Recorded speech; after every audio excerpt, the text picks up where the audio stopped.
The sun had barely risen over the English coast, casting pink and gray reflections across the channel. The icy wind whistled through the hangars of Biggin Hill, making the canvas of the tents flap and the RAF flag snap. Mechanics ran everywhere, checking engines, refilling tanks, polishing machine guns, making sure every Spitfire was ready for a sky that would ignite within hours. Inside the cockpit of a Spitfire Mark I, young pilot William "Billy" Carter adjusted his harness, his gaze fixed on the horizon. His hands trembled slightly, not from fear, but from the pure adrenaline that each aerial mission during the Battle of Britain brought. His thoughts kept returning to London, to the civilians depending on protection, and to his comrades, some of whom had fallen too soon in this fiery sky. The roar of nearby engines filled the air, each vibration echoing like a warning. Today, the Luftwaffe would strike again.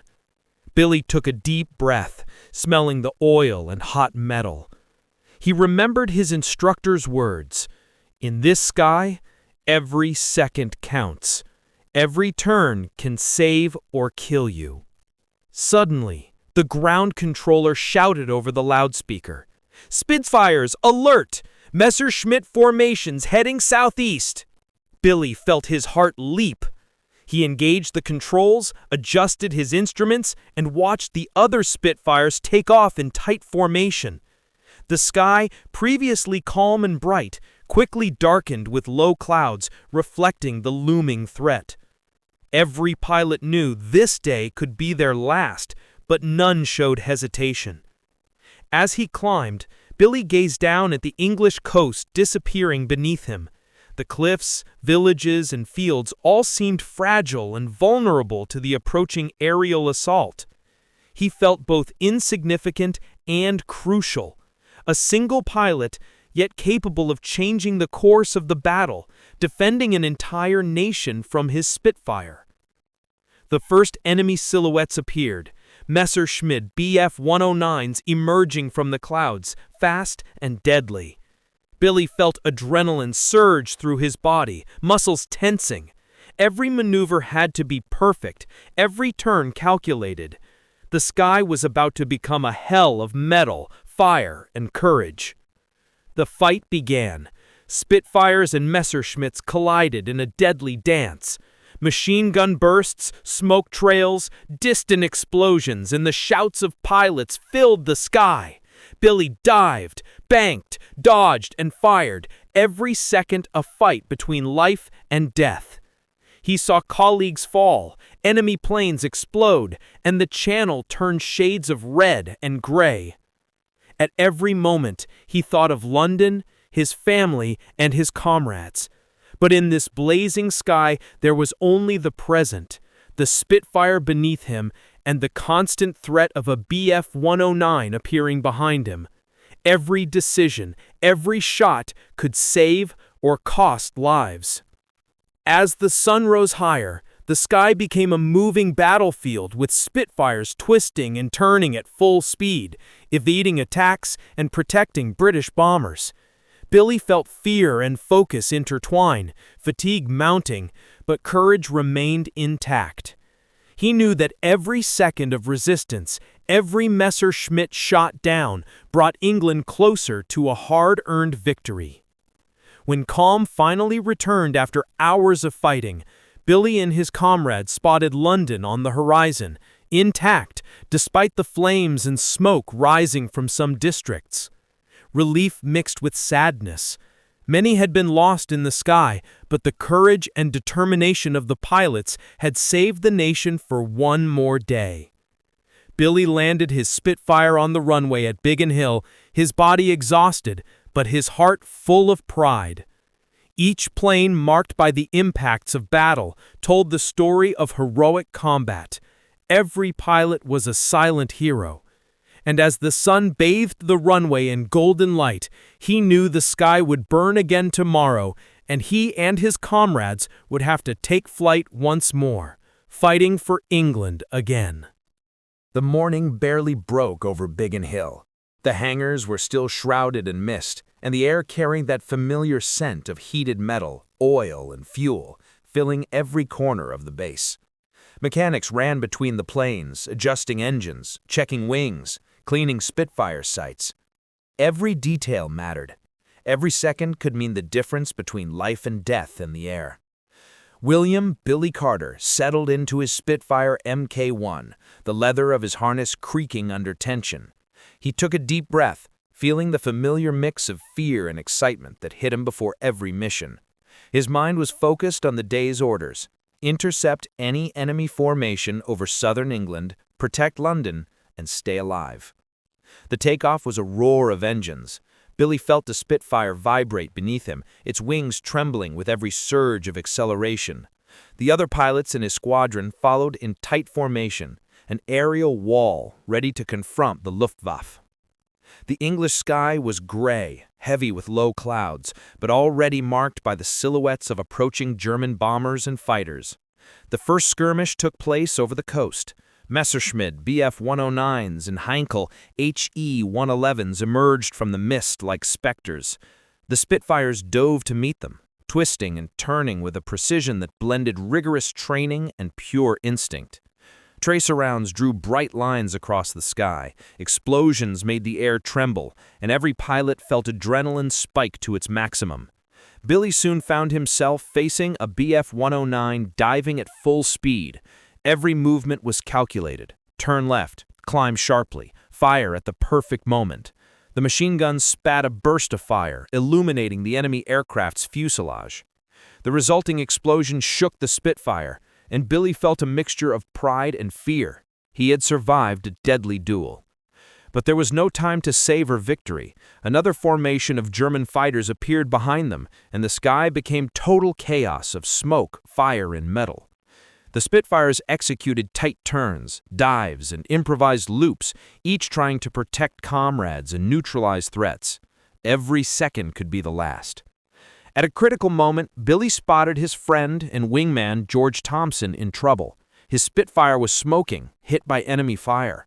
Without hesitation, Billy turned to create a protective screen, covering George and allowing him to escape the gunfire. Coordination among pilots was vital. Every move, every maneuver could save a life. The battle raged on for hours. The Spitfires shot down Messerschmitts and Heinkels, but some comrades fell, disappearing into clouds or crashing into the channel. Fatigue and fear accumulated, but no pilot gave up. Each knew that England's protection depended on their courage and tenacity. Billy, despite exhaustion, continued to maneuver with precision. He felt every engine vibration, every breath of air around the wings, every movement of enemy planes. He thought of London, the civilians, the fallen friends, and turned that fear into absolute focus. Every shot, every evasive maneuver, every dive became an act of survival and responsibility. When calm finally returned, the Spitfires escorted the remaining bombers out of the danger zone, surveying the smoking ruins left by combat and German bombs on the coastal towns. Billy landed his Spitfire on Biggin Hill's runway, legs shaking, body exhausted, but heart full of pride and relief. Each plane bore the scars of battle. Each pilot had survived, and England breathed one more day thanks to them. On the tarmac, the colonel watched his men return, battle-worn but intact.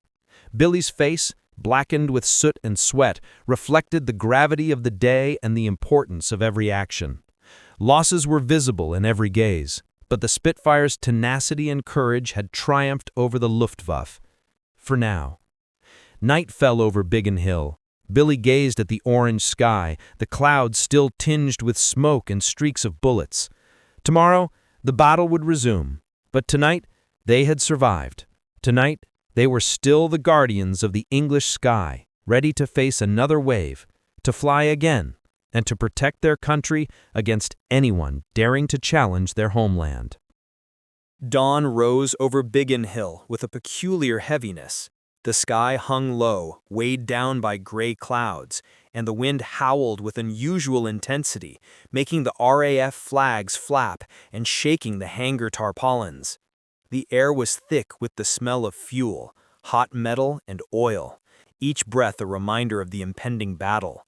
The mechanics, already awake, ran back and forth, adjusting the Spitfire's engines, checking every rivet, every sight, every wing, knowing that a single mistake could cost a pilot his life. William Billy Carter was already in his Spitfire Mach I, fastening his harness and adjusting his helmet. His mind was focused, but weighed down by accumulated fatigue.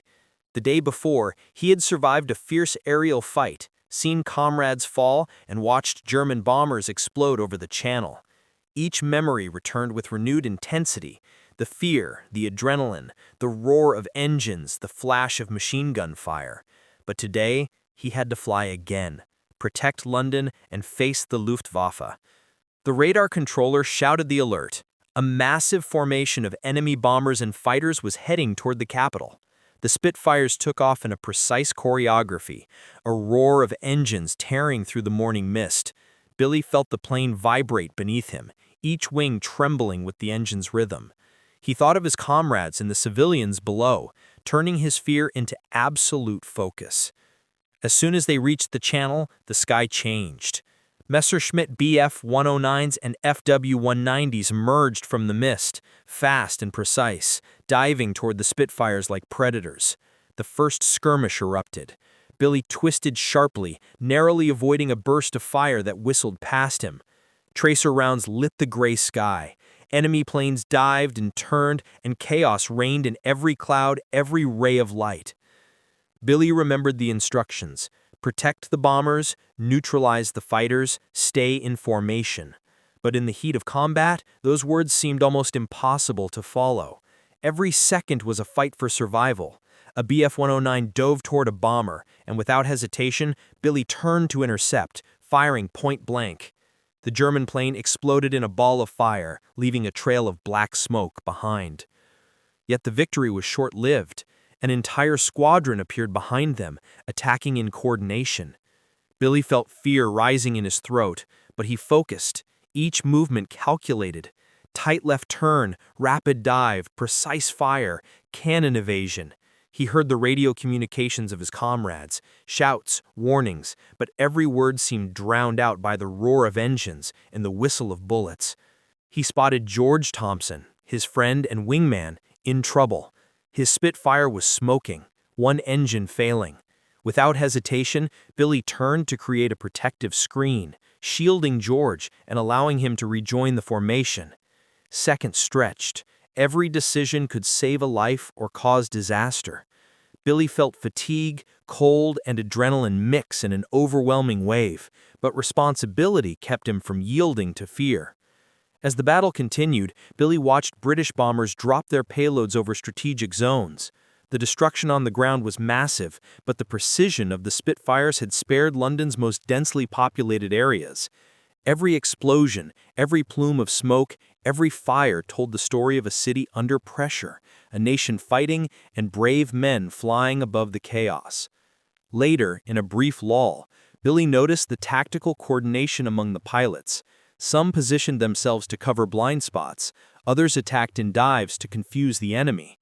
Strategy, camaraderie, and mutual trust were as crucial as individual skill.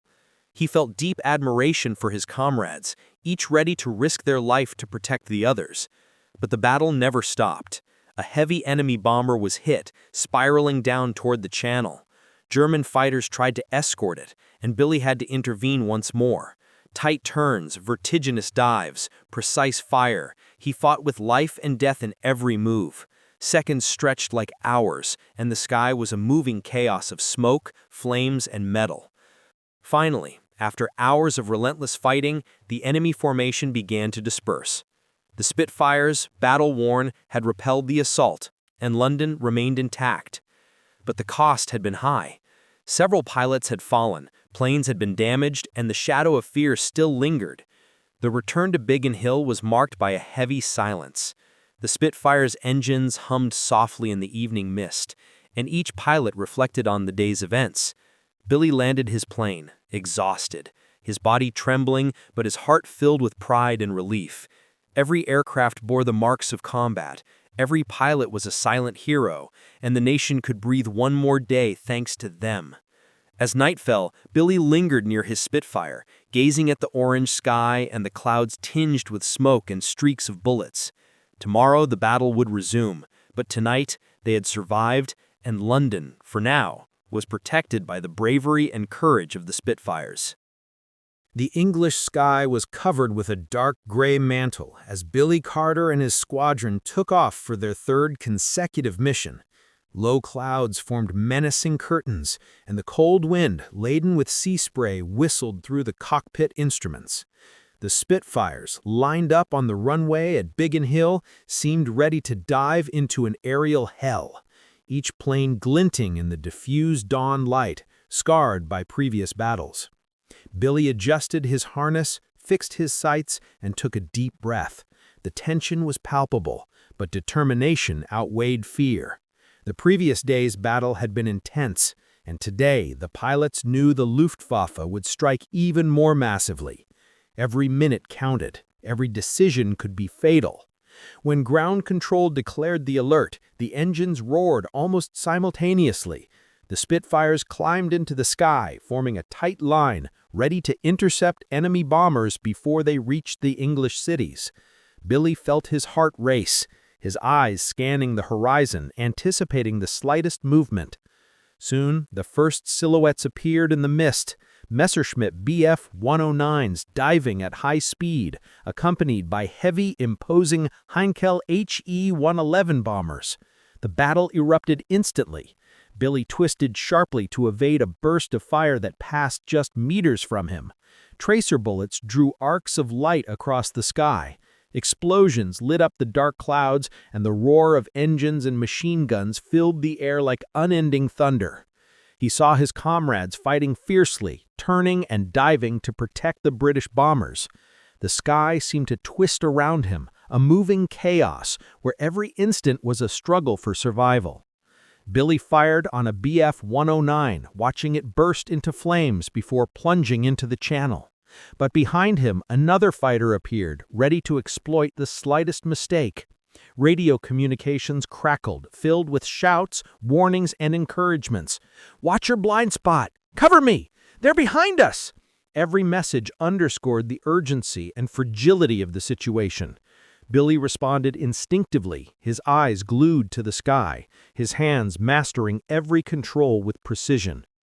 At one point, he spotted George Thompson in trouble. His Spitfire was smoking, hit by enemy fire. Without hesitation, Billy turned to provide cover, shielding his friend and allowing him to rejoin the formation. Adrenaline coursed through his veins, and fear transformed into extreme focus. Every maneuver, every tight turn, every burst from the machine guns was a calculated act of survival and courage. The battle intensified. Enemy bombers pressed forward despite losses, dropping decoys and attempting to sow confusion. Billy and his squadron had to disperse and regroup multiple times, coordinating their moves to intercept the Heinkels before they reached London. Each attack was more violent than the last, each second more crucial. The sky became a tableau of destruction, smoke, flames, falling debris, and streaks of bullets illuminating the mist. Billy felt fatigue setting in, his arms and legs trembling from constant exertion, but he could not slow down. His thoughts centered on the mission, on London, and on his comrades. Fear was ever present, but it became a silent engine, a force driving him to fly faster, react quicker, and survive. In a rare moment of relative calm, Billy observed the squadron's strategic maneuvers. Some pilots turned to cover blind spots. Others attacked in dives to confuse the enemy fighters. Coordination was vital. Every action, every movement was essential to protect the bombers and the civilians below. Suddenly, a Bf-109 attacked Billy from the side. He executed a rapid roll, evading the bursts, then returned fire with precision. The enemy plane ignited, exploding in a ball of flames that tore through the clouds. The sky was a constantly evolving battlefield where every victory came at a price, and every loss reminded them of life's fragility. As the afternoon wore on, The German formation began to disperse, though not without inflicting heavy losses. Several British pilots had fallen, some gravely wounded, others lost in the Channel. The survivors, including Billy, felt a mix of relief and sorrow. The battle was far from over, but for today, London had been protected. The return to Biggin Hill was silent. The Spitfire's engines hummed softly, and each pilot reflected on the day's events. Billy landed his plane, exhausted, his body trembling, but his mind intact. Every aircraft bore the scars of combat. Every pilot was a silent hero, and the nation breathed one more day thanks to them. As night fell, Billy lingered near his Spitfire, gazing at the now starry sky, reflecting on the fragility of life and the courage required to defend his country. He knew that tomorrow the fight would resume, fiercer still, and that he and his comrades would have to fly again, risking everything to protect England. Dawn rose over Biggin Hill with an almost supernatural intensity. Dark gray clouds layered thickly across the sky, and the wind, heavy with salty spray, whipped the faces of mechanics and pilots alike. Every Spitfire on the runway seemed ready to launch into a sky that forgave nothing. The engines roared like chained beasts, every vibration resonating through the hangars and the hearts of the men. William "Billy" Carter fastened his harness, adjusted his helmet, and took a deep breath. The day before, he had survived intense aerial chaos, but today, radar reports spoke of a massive attack. An entire squadron of Heinkel bombers and Bf-109 fighters was heading straight for London. Anticipation and fear intertwined with every breath. The weight of responsibility pressed heavily on his shoulders. The takeoff was a synchronized roar. The Spitfires gained altitude quickly, forming a tight and precise line. The low sky seemed to swallow them, and visibility was reduced by fog and dark clouds. Billy felt every vibration of his plane, every shiver of metal under his hands. His eyes were fixed on the horizon, scanning for the slightest movement, the faintest glint that could betray the enemy's approach. The first silhouettes appeared rapidly, emerging from behind the clouds, heavy enemy bombers escorted by diving Bf-109s and fast, precise FW-190s. Combat erupted immediately. The Spitfires scattered and attacked with calculated precision, but the sky quickly descended into indescribable chaos. Smoke, flames, explosions, and streaks of bullets created an apocalyptic backdrop. Billy twisted sharply to evade a burst of fire, feeling the bullets whistle past just meters away. He spotted George Thompson beside him, struggling, his engine smoking. Without hesitation, Billy turned to cover him, creating a protective screen. Every turn, every dive was a dance with death, a fight for survival and to protect others. Radio communications were saturated. Shouts, warnings, orders, and encouragement mingled with the roar of engines and the whistle of bullets. "They're behind you! Covered! Watch out! Bf-109 diving!" Every word was vital, but often inaudible in the chaos of battle. As the fight raged on, Billy noticed a British heavy bomber hit, spiraling downward. Several enemy fighters attempted to intercept it.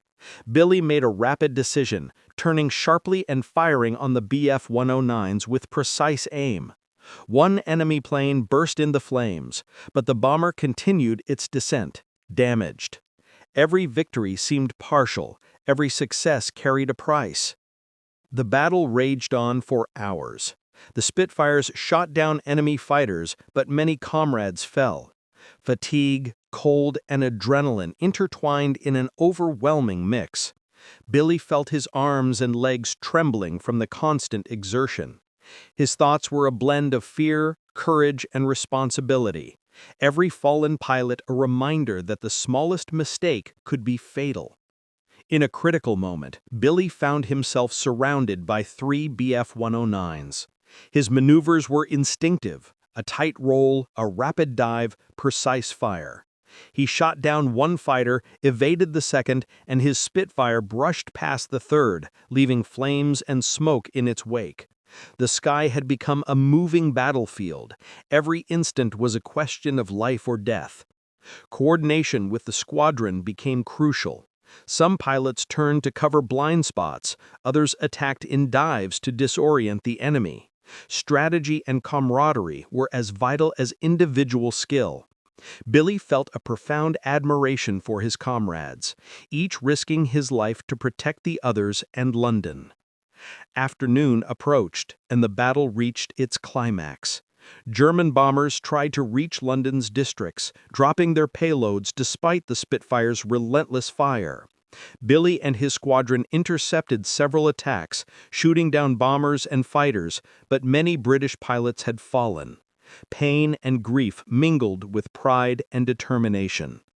Finally, after hours of relentless combat, the enemy formation began to disperse.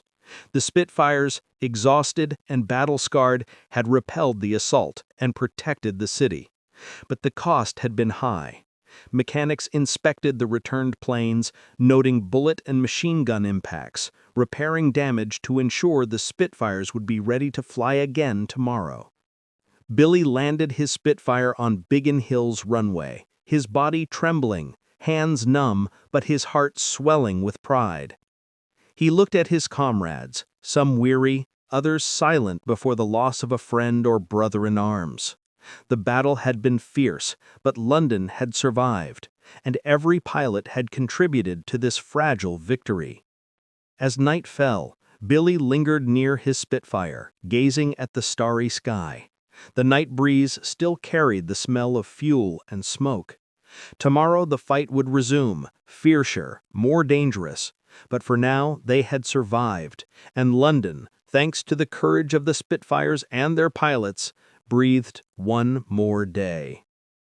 Dawn rose with a strange mix of golden light and threatening clouds. Biggin Hill was already bustling.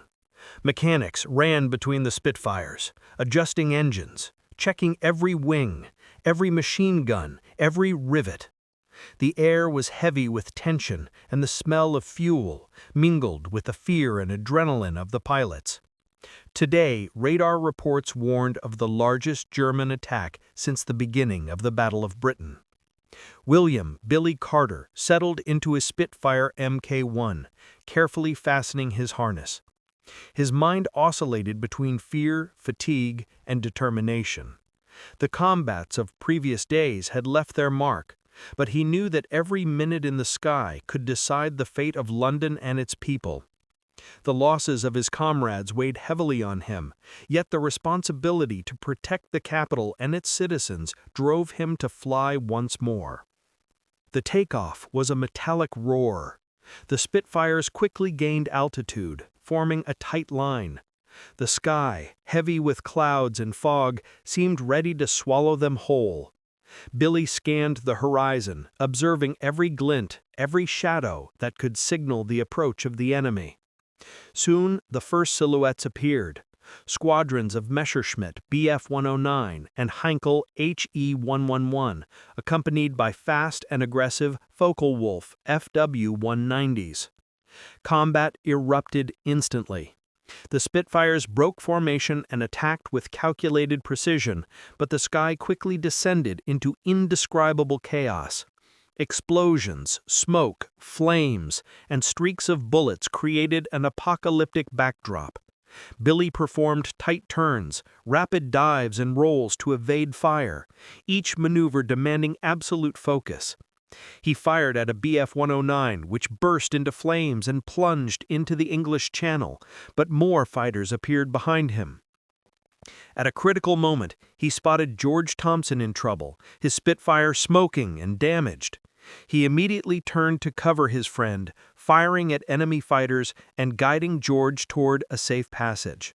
Adrenaline surged through his veins, and every decision could save or cost a life. The sky had become a labyrinth of danger, speed, and fire. The battles continued for several hours. Each Spitfire shot down enemy planes, protected the bombers, and prevented the Heinkels from reaching London. But the cost was immense. Several British pilots fell, and planes returned damaged, some with visible hits on the fuselage, others barely capable of landing. Fatigue and fear were omnipresent, but courage did not waver. In a moment of extreme tension, Billy found himself engaged in a close duel with an FW-190. Both planes twisted and turned, dodging and firing, each shot potentially fatal. After several daring maneuvers and total concentration, Billy managed to shoot down the enemy aircraft, but felt the blast impact his own Spitfire. Danger was everywhere, and the smallest mistake could be deadly. The battle peaked over London. German bombers tried to penetrate defenses to drop their payloads. The Spitfires, despite fatigue and losses, intercepted every formation, using precise tactics to scatter the enemy and protect the city. Billy and his squadron executed maneuvers, attacks, and cover, each moment demanding extreme focus and unwavering courage. When the last enemy squadron began to disperse, the sky finally calmed. The Spitfires, marked and exhausted, had repelled the attack, protecting London once again. The return to Biggin Hill was silent, each pilot absorbed by the day's events and losses. Billy landed his Spitfire on the runway, his body exhausted, but his heart swelling with pride and relief. Every aircraft bore the scars of combat. Every pilot was a silent hero. On the tarmac, mechanics inspected the planes, repairing damage and ensuring each Spitfire would be ready for the next day. Billy looked at his comrades, some silent, others sharing a tired smile, aware that courage and determination had saved the city. Night fell over Biggin Hill, and Billy lingered for a moment, gazing at the starry sky. The battle had been fierce, the losses heavy, but London still stood. He knew that tomorrow new attacks would come, but for tonight, the Spitfires and their pilots had triumphed. The courage, skill, and tenacity of these men had contributed to a decisive moment in history. And in the English sky, for now, victory shone, fragile but brilliant. Thanks to the Spitfires and their silent heroes.